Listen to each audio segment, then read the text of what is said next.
right, so today we are going to be doing 1.3, which is going to be slope and intervals.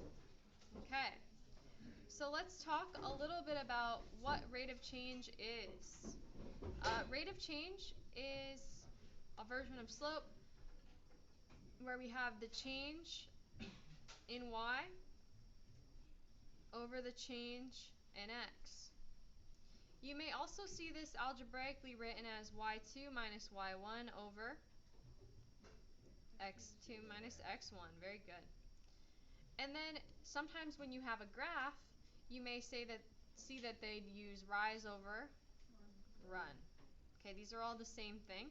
You may also, in future classes, in this class, see rate of change written in this form as well. Okay, that's using function notation.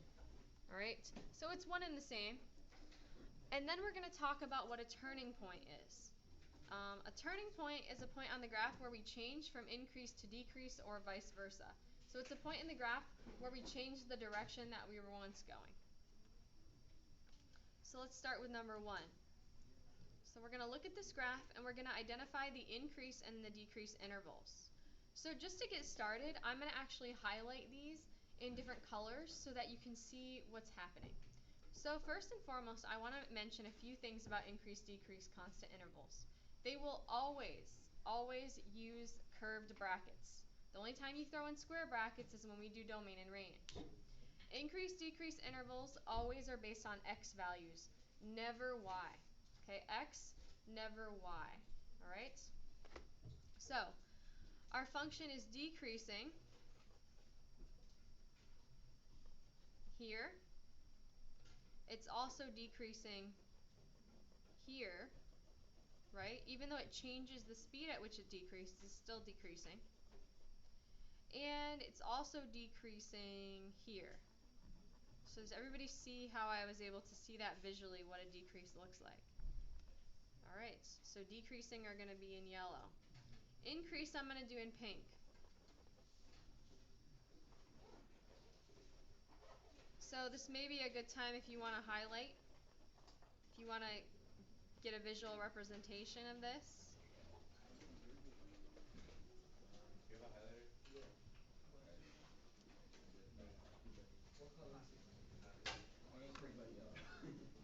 Okay, so we are going to proceed. So, why did I not highlight this section right here? Good, so we would call this constant. Constant is its own thing. Okay? Alright, so now that you've seen the visual representation of this, we're now going to move into identifying it using numbers. So, it looks like my graph starts decreasing from -6 until it gets to -5, right? And then it decreases again from -3 until it gets to 0. Remember, these are all x values. Okay, x values only.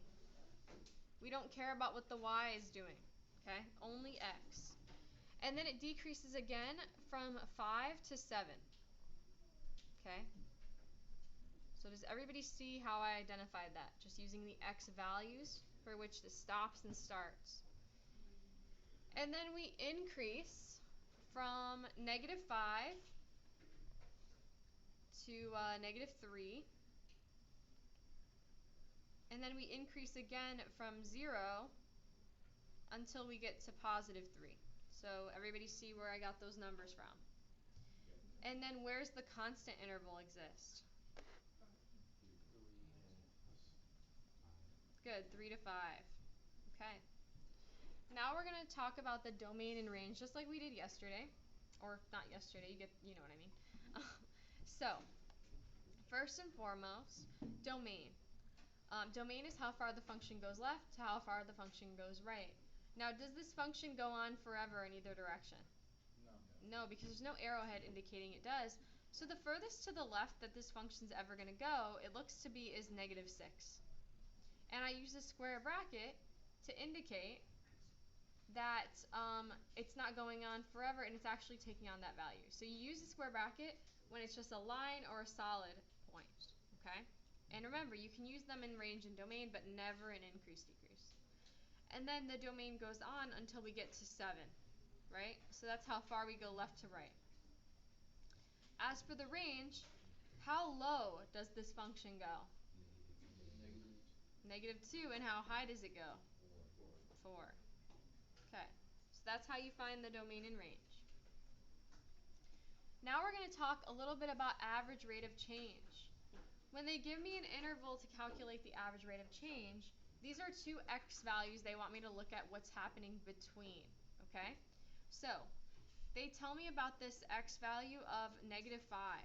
So I go to -5 and I find where my graph exists at -5. Okay, the x value of -5. Then I go see where my graph exists at -3, the x value. Okay, at -3 is right here. So everybody see how I found those 2 points. Once you find those points, you're calculating the slope between those 2 points. You can calculate the slope mathematically using y2 minus y1, or in this case, can't you just visually see what the slope is by counting rise over run? 1, 2, 3, 4, 5, 1, 2. So my slope here is 5 over 2. Okay? And if you were to have done it mathematically, you would have gotten the same answer. Okay, so you can do it visually or mathematically. Well, they're both mathematically, algebraic. Okay. So now we're going to talk about increase, decrease again. So if you want to use your highlighters to identify these, feel free to do so. We're increasing here.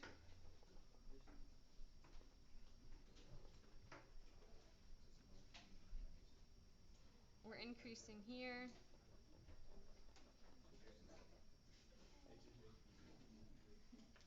And we're still increasing. And now where we're decreasing. We're decreasing.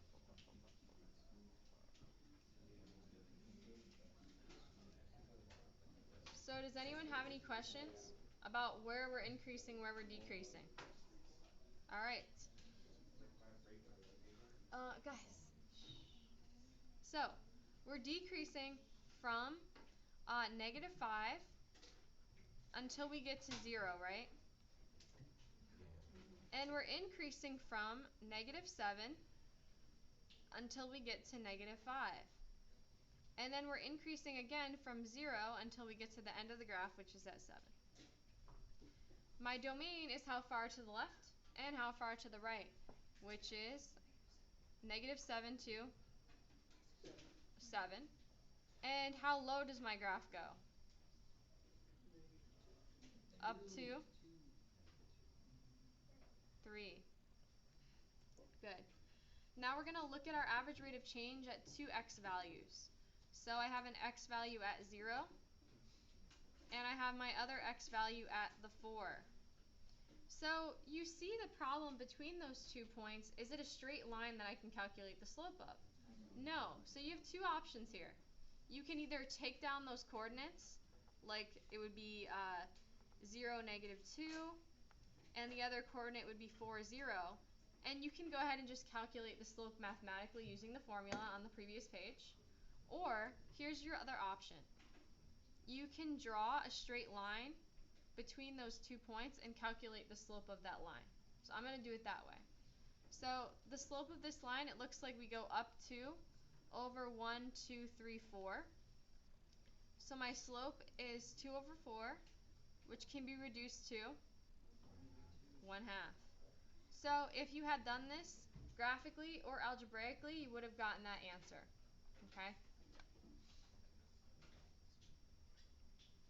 All right, any questions on page 1? All right, moving on then. Now we're going to look at this graph here. So feel free to go ahead and highlight your increase-decrease intervals if you want to.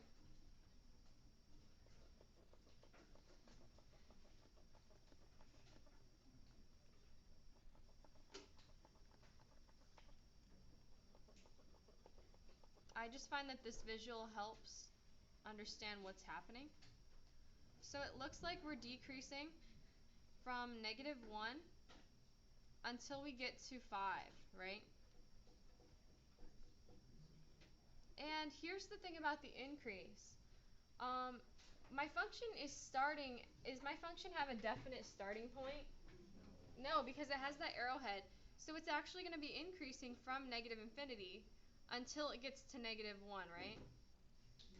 And then from there, it starts increasing again at 5 until it gets to positive infinity, okay? So if we think about domain, domain is how far to the left and how far to the right we go. Will this function go to the left forever? Will it go to the right forever? Will it go down forever? Will it go up forever? Yes. Yes to all those things. Now we're going to look at our average rate of change. You'll notice here that they use an inequality. The idea is the same as the last one. They want you to look at the average rate of change between these two x values. So I'm going to go ahead and find those x values on my graph. Now, for this particular graph, it would be pretty hard for me to draw a straight line and estimate because there's no grid pattern on this graph. Does everybody see what I'm saying by that? There's no grid pattern, so it's pretty hard to estimate. So since it's hard to estimate, what we can just do is we can calculate the slope just using the coordinates. So this is my x1, my y1, my x2, and my y2. So m is equal to y2 minus y1 over x2 minus x1. Okay.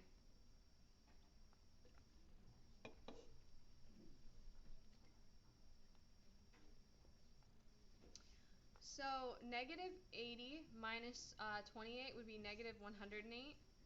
And when you subtract a negative, it becomes addition. So that's going to be 6, which gives me m equals 18. Negative 18, rather.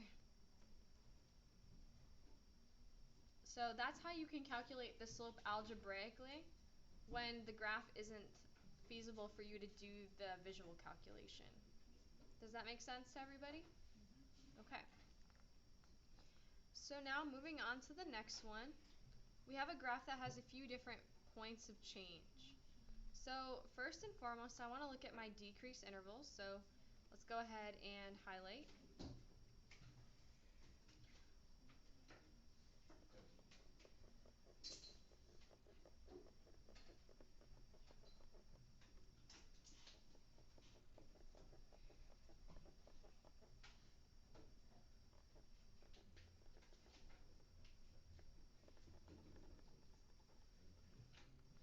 And then we're increasing here.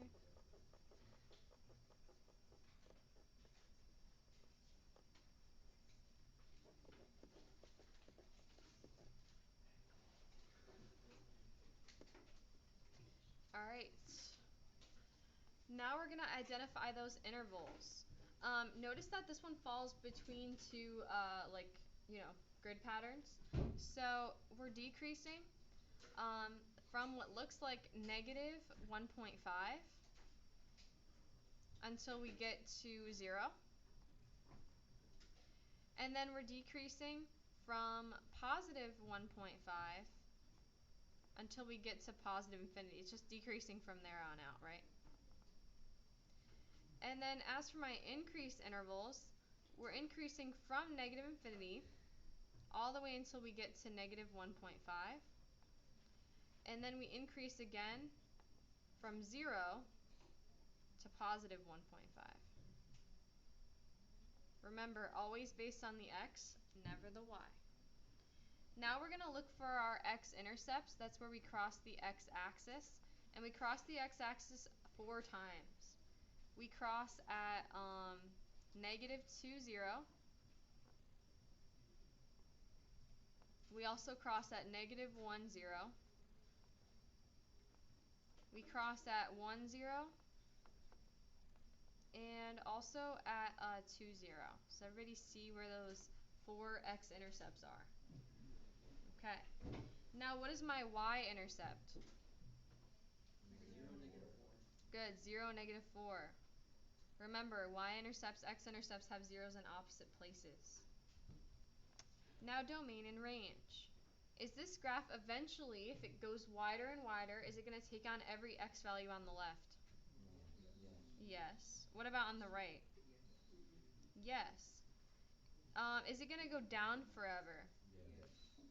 Yes, but does it go up forever? How far up does it go? A little over 2, right? 2.2, I would guess. You see how it goes a little over that 2? Okay. So now we're at the point where we're going to try to find the average rate of change. So in order to find the average rate of change, we need to find where these two coordinates are on our graph. So we have one at 2. So if I look at where 2 is, it's at the 0, right? So I have a coordinate 2, 0. And now I need the 3 coordinate, 3, comma. Can I tell where this graph's going to touch at 3? Not on this picture, right? It's going down somewhere far. So any ideas how we could figure out what the y coordinate to that is?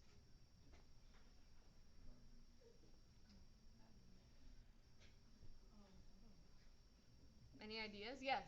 Well, you take like a change of the previous curve. You have a good idea. If we knew it was constant and repetitive, we could, but we don't actually know that for sure. So we have to actually use the equation. So what we have to do is we're going to take that equation and we're going to plug in 3 for x, which will give us my corresponding y, right? So all I'm doing is I'm just copying it down. And then it's minus 4. So I take my equation, I copy it down, and I replace all of the x's with the 3. I have the input, I'm trying to find its corresponding output. So this is going to be negative 81 plus 45 minus 4. So that's going to be, I think it's negative 40. Let me double check that.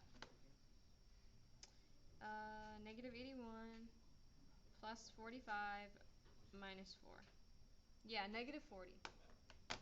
So do you see how now we have the information we need to calculate the slope? Do you all see that? Yep. Okay, so now we can do slope. M equals y2 minus y1 over x2 minus x1. That's m equals negative 40.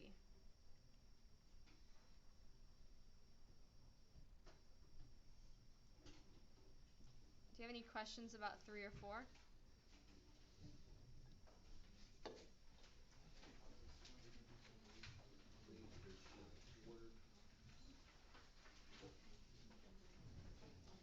All right.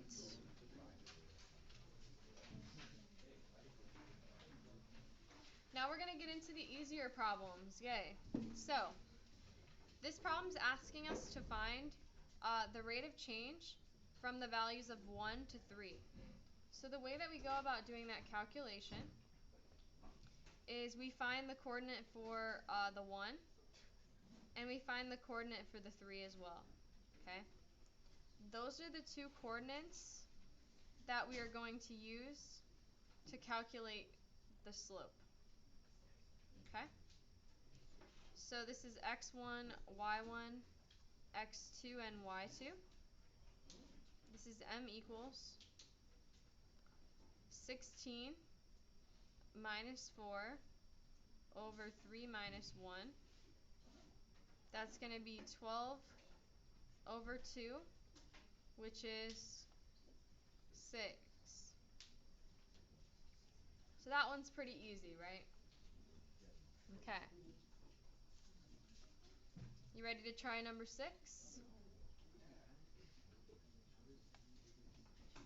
We're going to proceed with number 6. So for number 6, we're going to do the same procedure, but we're going to do it from 2005 and 2010. So be careful to pay attention which one's your x, which one's your y. Your y is always going to go on the numerator of the slope. So that's going to be m equals y2 minus y1 over x2 minus x1. That's going to be m equals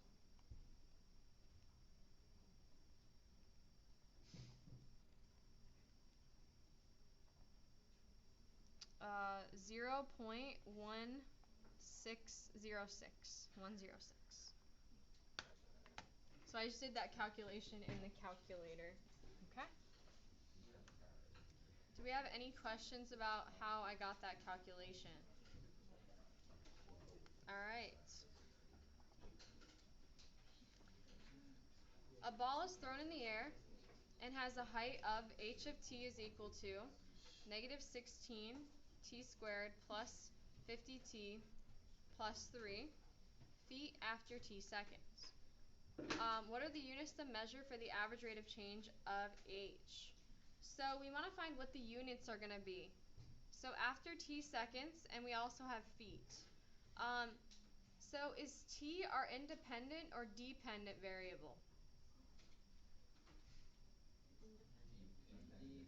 Good. It's independent because the height is controlled by the time, right? How long it's in the air tells you how high the ball is going. Okay? So with that being said, we know that our independent variable is typically represented by x, and our dependent variable is represented by y. So let's think of how slope works. Slope is delta y over delta x. So y is seconds, and feet,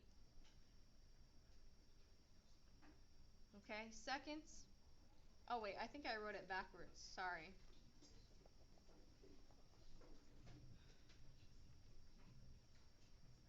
So it's going to be dependent on top, feet per second. So when you have that slash in math, you can call that per, okay? Sorry about writing it backwards, I got distracted there. Feet per second. Okay, that's our units. So let's go ahead and calculate average rate of change. Okay? So we want to know between t of 0 and t of 2. So the first thing that we absolutely have to do is we're going to have to plug these into the equation. So we're going to have to find h of 0. That would just be. It would just be 3, yeah. But if I jump to it, somebody's going to ask me why. So yes, h of 0 is going to be 3, right? Because these are just going to be 0. Okay? So that means that we have a coordinate that exists that's 0, comma 3. And now what do we have to do to find our other coordinate? Plug 2 in. Plug 2 in. So we do the same procedure, but we plug in 2.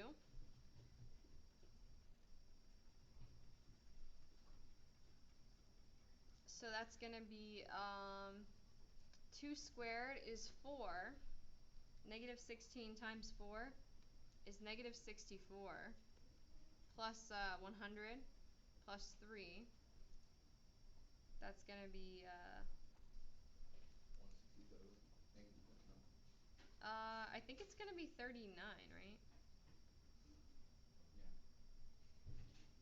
Yeah. So we get 2 comma 39.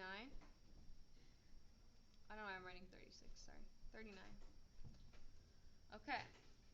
So now what are we going to do with those 2 points?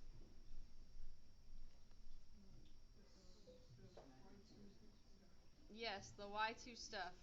39 minus 3 over 2 minus 0, which is going to be 36 over 2, which is 18 feet per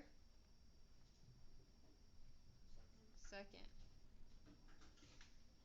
So what this means is from 0 seconds to 2 seconds, the speed is 18 feet per second. Okay? So what I want you all to do right now for participation is you are all going to go ahead and try number 8 on your own. Little typo, this X should be a T. Okay? You're going to go ahead and try 8 on your own. I'm going to give you a few minutes to do that. I'll put the answer up on the board. Once you finish that, you can go ahead and get started on the assignment.